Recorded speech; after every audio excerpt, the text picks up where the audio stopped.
ಹಿರಿಯರನ್ನ ಮಾತಾಡ್ತಾರೆ. ಮಾನ್ಯ ಅಧ್ಯಕ್ಷರೇ, ಎಲ್ಲಿ ಹಿರಿಯರೇನು ವಿಷಯ ಏನು? ಬಹಳ ಗಂಭೀರವಾದಂಥ ವಿಷಯವನ್ನ ಪ್ರಸ್ತಾಪ ಮಾಡ್ತಾ ಇದ್ದೀನಿ. ಅಂದ್ರೆ ಮಾತಾಡ್ತಾರೆ. ಏನು ಪ್ರಜಾಪ್ರಭುತ್ವ ವ್ಯವಸ್ಥೆಯಲ್ಲಿ ಜನತೆ ನಮ್ಮ ಜನಪ್ರತಿನಿಧಿಗಳಿಗೆ ಆಯ್ಕೆ ಮಾಡಿರುವಂಥ ಹಕ್ಕನ್ನು ಇಟ್ಕೊಂಡಿದ್ದಾರೆ.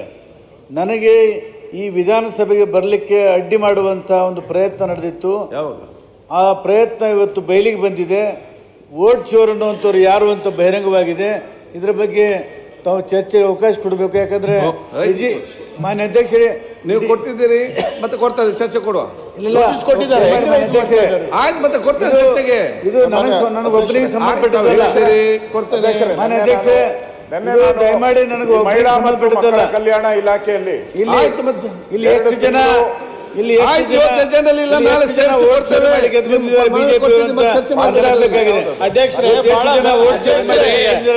ಚೋರಿ ಮಾಡುವ ಪದ್ಧತಿ ಕಾಂಗ್ರೆಸ್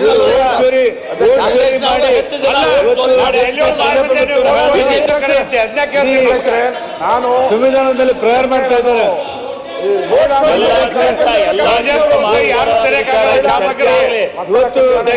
ಎಲ್ಲನೂ ತಗೊಳ್ಳಿ, ಚರ್ಚೆ ತಗೊಳ್ಳಿ, ಎಲ್ಲನೂ ತಗೊಳ್ಳಿ. ವಿಧಾನಸಭೆಗೆ ಬರಲು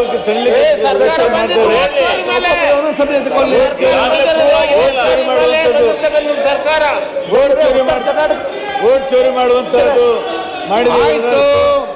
ಈಗ ಬಿ ಆರ್ ಪಾಟೀಲ್ ಅವರೇ, ನಾವು ನೀವು ಉತ್ತರ ಕರ್ನಾಟಕ ಬಗ್ಗೆ ಚರ್ಚೆಯನ್ನು ಮಾತ್ರ ವಿಷಯ ಹೇಳಿ. ಆಯ್ತು, ಈಗ ನೀವು ಅದನ್ನು ಇವತ್ತಿನ ಎಜೆಂಡಾದಲ್ಲಿ ಇಲ್ಲ. ನೀವು ಬೆಳಿಗ್ಗೆ ಬರೆದು ಕೊಟ್ಟಿದ್ದೀರಿ, ನಾಳೆ ಚರ್ಚೆ ಮಾಡ್ಲಿಕ್ಕೆ ಅವಕಾಶ ಕೊಡ್ತೇನೆ. ಈಗ ಅದರ ಬಗ್ಗೆ ಏನು ಮಾತಾಡ್ಲಿಕ್ಕೆ ನೀವು ಹೋಗ್ಬೇಡಿ. ಉತ್ತರ ಕರ್ನಾಟಕ ಚರ್ಚೆಗೆ ಅವಕಾಶ ಕೊಡಿ ಅಧ್ಯಕ್ಷ. ಆಯ್ತು ಪ್ರಿಯಾಂಕ್, ಅಧ್ಯಕ್ಷರೇ, ನಂದು ಮಾನ್ಯ ಅಧ್ಯಕ್ಷರೇ, ಆಯ್ತು ಬೇರ್ಪಡ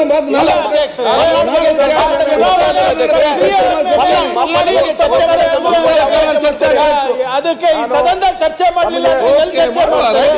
3 ದಿನದ ಮುಂಚೆ, 2 ದಿನ ಮುಂಚೆನೆ ನಾನು ನಿಮ್ಗೆ ಮಹಿಳಾ ಮತ್ತು ಮಕ್ಕಳ ಕಲ್ಯಾಣ ಇಲಾಖೆಯಲ್ಲಿ ಗೃಹಲಕ್ಷ್ಮಿ ಸ್ಕೀಮ್ ಅದರಲ್ಲಿ 5,000 ಪ್ರಸ್ತಾಪ ಮಾಡಕ್ಕೆ ಅವಕಾಶ ಮತ್ತು ಮಾರ್ಚ್ ಅಲ್ಲಿ ಕೊಟ್ಟಿಲ್ಲ ಅಂತ ಹೇಳಿದ್ರು. ವೋಟ್ ಚೋರಿ ನಡೆದಿದೆ, ಉತ್ತರ ಮಾಡಿದ್ರು.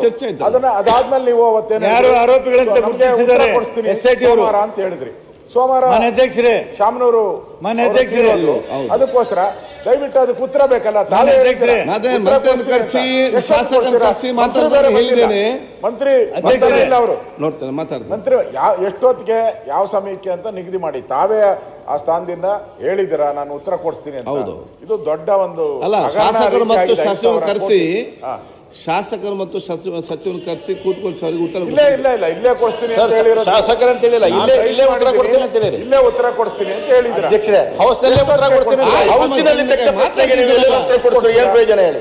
ಆಯ್ತು, ಸದನಕ್ಕೆ ಮಿಸ್ಗೈಡ್ ಮಾಡಿದಾರೆ ಮಂತ್ರಿಗಳು. ಸದನದಲ್ಲೇ ಚರ್ಚೆ ಆಗ್ಬೇಕಲ್ಲ ಅದ್ರ ಬಗ್ಗೆ.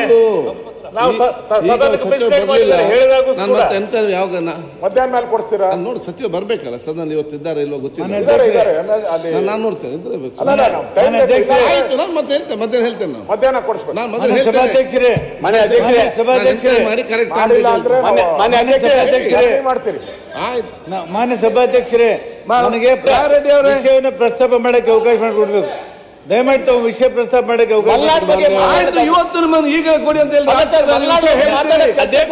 ಬಹಳ ವಿಷಯ ಗಂಭೀರ ಇದೆ. 70 ರೂಪಾಯಿಗೆ ನೀವು ಒಂದು ಶಾಸಕರ ಹುದ್ದೆಯನ್ನು ಮಾರಾಟ ಮಾಡ್ಲಿಕ್ಕೆ ಹೊರಟಿದ್ದಾರೆ ಅಂದ್ರೆ ಚರ್ಚೆ ಆಗ್ಬಾರ್ದ ಅಧ್ಯಕ್ಷರೇ? ಆಗ್ಬೇಕು. ಉತ್ತರ ಕನ್ನಡ ಬಗ್ಗೆ ಚರ್ಚೆ ಅದು ಚರ್ಚೆ ಉತ್ತರ ಕರ್ನಾಟಕದ ಉತ್ತರ ಕನ್ನಡ ಬಗ್ಗೆ ಚರ್ಚೆ ಮಾಡಿ. ಎಲೆಕ್ಷನ್ ಕಮಿಷನ್ ಬಗ್ಗೆ ಇರ್ಬೋದು, ಸಂವಿಧಾನದ ಬಗ್ಗೆ ಇರ್ಬೋದು, ಇಲ್ಲಿ ಚರ್ಚೆ ಆಗಿಲ್ಲ ಅಂದ್ರೆ ಇನ್ನೆಲ್ಲಿ ಚರ್ಚೆ ಆಗ್ಬೇಕು?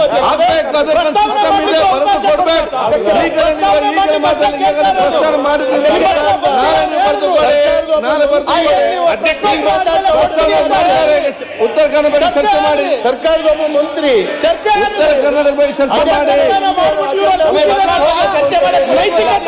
ಅವರಿಗೆ ಉತ್ತರ ಕನ್ನಡ ಚರ್ಚೆ ಮಾಡಿ. 70-80 ರೂಪಾಯಿಗೆ ಇವರು ಮತ ಕಲ್ಪನೆ ಮಾಡ್ಬಿಟ್ಟು ಇವ್ರು ಕೂತಿದ್ದಾರೆ.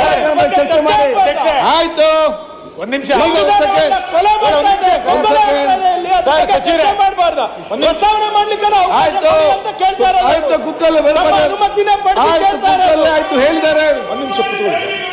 ಅಧ್ಯಕ್ಷರೇ ಆಯ್ತು ಒಂದ್ ನಿಮಿಷ ಅಧ್ಯಕ್ಷರೇ, ಅವರು ವೋಟ್ ಚೋರಿ ಬಗ್ಗೆ ಏನೋ ಚರ್ಚೆ ಮಾಡಬೇಕು ಅಂತಿದ್ದಾರೆ. ಸರ್ಕಾರ SIT ವರದಿಯ ಮಧ್ಯಂತರ ವರದಿಯನ್ನು ಕೊಡ್ಲಿ, ನಾವು ಚರ್ಚೆ ಮಾಡ್ಲಿಕ್ಕೆ ತಯಾರಿದ್ದೀವಿ. ನೀವು ಸುಮ್ಮನೆ ದಿಢೀರ್ ಅಂತೇಳಿ ಚರ್ಚೆಗೆ ಅಂತ ತಗೊಂಡ್ಬಿಟ್ರೆ ಆಗಲ್ಲ. SIT ವರದಿಯನ್ನ ಮಂಡನೆ ಮಾಡ್ಲಿ, ಧರ್ಮಸ್ಥಳದ SIT ವರದಿ ಮಂಡನೆ ಮಾಡ್ಲಿ, ಚರ್ಚೆ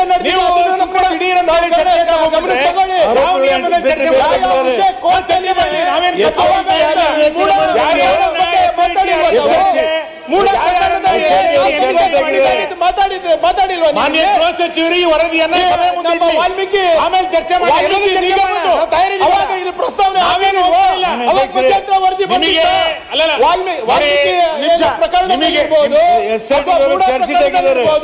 ಅವಾಗ ಮಧ್ಯಂತರ ವರದಿ ಸರ್ ನೀವೇ ಕೊಟ್ಟಿಲ್ವಾ? ಇವತ್ತು ಹಿರಿಯ ಸದಸ್ಯರು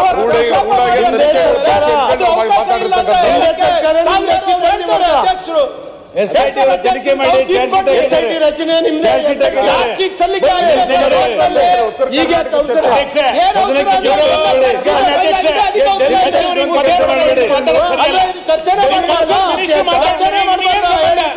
ಕನ್ಸರ್ನ್ ಮಿನಿಸ್ಟರ್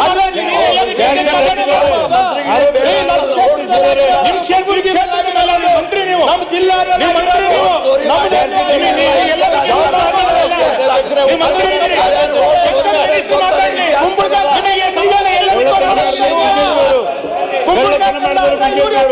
ನೋಡ್ಕೊಂತ ಇದ್ದಾರೆ ಅಧ್ಯಕ್ಷರೇ. ನೀವು ಆದ್ಮೇಲೆ ಮಾಡ್ಕೊಡ್ತೀನಿ, ಅವಕಾಶ ಮಾಡ್ಕೊಡಿ. BR ಪಾಟೀಲ್ ಸಾಹೇಬ್ರು ಅಷ್ಟೇ ಕೇಳ್ತಾ ಇರೋದಲ್ಲ.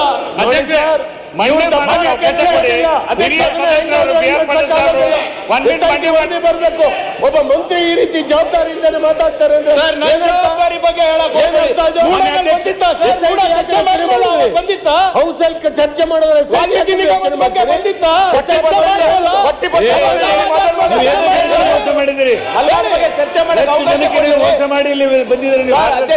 ಸೈಟ್ ತಗೊಳ್ಳಿ, ಎಷ್ಟು ಓಟ್ ಚೋರಿ ಮಾಡಿ ಮಲ್ನಾಡ್ ಬಗ್ಗೆ ಚರ್ಚೆ ಮಾಡಕ್ ಅವಕಾಶ ಕೊಡಿ ಅಧ್ಯಕ್ಷರೇ. ಈಗ ನಿಮ್ಗೆಲ್ಲರಿಗೂ ಕೂಡ ಧನ್ಯವಾದ. ನಿಮ್ಗೆಲ್ಲರಿಗೂ ಕೂಡ ಒಂದ್ ಸೆಕೆಂಡ್ ಕೂಡ ಚರ್ಚೆ ಆಗಿಲ್ಲ. ನಿಮ್ಗೆಲ್ಲರಿಗೂ ಕೂಡ ಬೇಲೂರ್ ನಿಮ್ಗೆಲ್ಲರಿಗೂ ಧನ್ಯವಾದ ಸಲ್ಲಿಸ್ತೇನೆ. ನಾನು ಸ್ವಲ್ಪ ಕೆಲಸ ಇತ್ತು ನಿಮ್ಮ ಚರ್ಚೆ, ನನ್ನ ಕೆಲಸ ಮುಗೀತಿಲ್ಲಿ ಮಾಡಿ. ಈಗ ವಿಷಯ ಅಂದ್ರೆ ಉತ್ತರ ಕನ್ನಡ ಬಗ್ಗೆ ಚರ್ಚೆ ಮಾಡಿ. ಅವರು ಇವತ್ತು ಬೆಳಿಗ್ಗೆ ಬಂದು ಹೇಳಿದ್ದಾರೆ ಅದಕ್ಕೆ ಚರ್ಚೆ ನಾಳೆ ನಾಡಿದ ಚರ್ಚೆಗೆ ಚರ್ಚೆ ರಾಯರೆಡ್ಡಿ ಅವರು ಚರ್ಚೆ ಮಾಡಿ. ನಮ್ಮವರಿಬ್ಬರು ಸನ್ಮಾನ್ಯ ಅಧ್ಯಕ್ಷರೇ, ಸರ್ ಅಧ್ಯಕ್ಷರೇ, ಉತ್ತರ ಕರ್ನಾಟಕದ ಚರ್ಚೆ ಮಾಡೋದಕ್ಕೆ ಮುಂದುವರಿಸೋದಕ್ಕೆ ನಮ್ದು ಯಾರ್ದು ವಿರೋಧ ಇಲ್ಲ. ಅಧ್ಯಕ್ಷರೇ, ರಾಜ್ಯದ ಬೇರೆ ವಿಷಯ ಯಾವಾಗ ತಗೊಳ್ಳೋದು ನಾವು? ನೀವು ಅಜೆಂಡಾದಲ್ಲಿ ಹಾಕಿ ಒಂದು ವಾರ ಆದ್ರೂ ಕೂಡ ನಮ್ಗೆ ಸಬ್ಜೆಕ್ಟ್ ಬರಲ್ಲ ಅಂತಂದ್ರೆ ನೀವು ಉತ್ತರ ಕರ್ನಾಟಕದ ಎಷ್ಟು ವರ್ಷ ಚರ್ಚೆ ಮಾಡ್ತೀರಿ? ಮಲ್ನಾಡಿದ್ದಾರೆ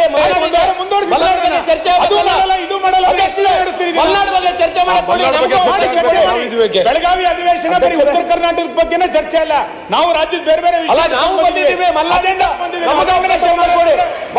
ಬಂದಿದ್ದೀವಿ, ನಾವು ಬಂದಿದ್ದೀವಿ ಅಧ್ಯಕ್ಷರೇ.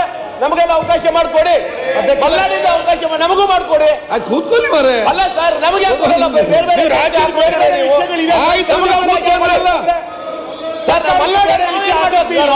ಉತ್ತರ ಕರ್ನಾಟಕ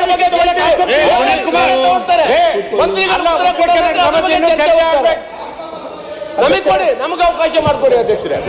ಕೈ ಮುಗಿದು ಕೇಳ್ತೀವಿ ಅಧ್ಯಕ್ಷರೇ. ಸಮಸ್ಯೆ ಇದೆ, ಮಲೆನಾಡು ಸಮಸ್ಯೆ ಇದೆ, ದಯವಿಟ್ಟು ಕೊಡಿ. ನಿಮಗೆ ಹೇಳಿದಿರಿ. ಸೊ ಕಳೆದ ತಮಗೂ ಗೊತ್ತಿದೆ, 2 ದಿನ ಸಂತಾಪ ಇದರಲ್ಲಿ ಹೊರಟೋಯ್ತು. 2 ದಿನ ನಾವು ತಿಳ್ಕೊಂಡಿದ್ರಿ, ನೀವು ಮಾತಾಡಬೇಡಿ.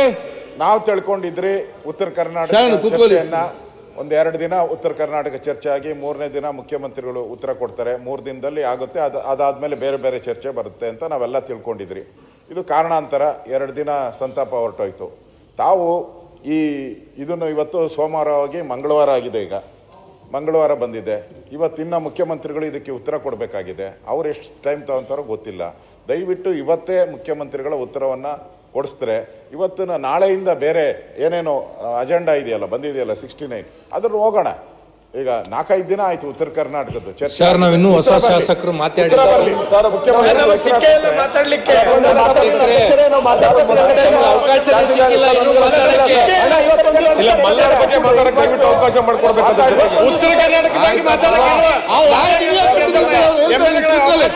ನಾವು ಮಾತಾಡಿಲ್ಲ ಮಲ್ನಾಡ್ ಬಗ್ಗೆ ಸಿಕ್ಕಿಲ್ಲ. ತಾವು ಚರ್ಚೆ ಕೊಡಿ. ಅಲ್ಲ, ವಿರೋಧ ಪಕ್ಷ ನಾಯಕರಲ್ಲಿ ಮನವಿ ಮಾಡ್ತೇವೆ, ಉತ್ತರ ಕರ್ನಾಟಕ ಚರ್ಚೆ ಆಗ್ಲಿ ಇನ್ನೂ ಒಂದ್ ದಿವಸ. ಆಯ್ತು, ಒಂದ್ಸಲ ಕೋನ್ ರೆಡ್ಡಿ ಅವರೇ.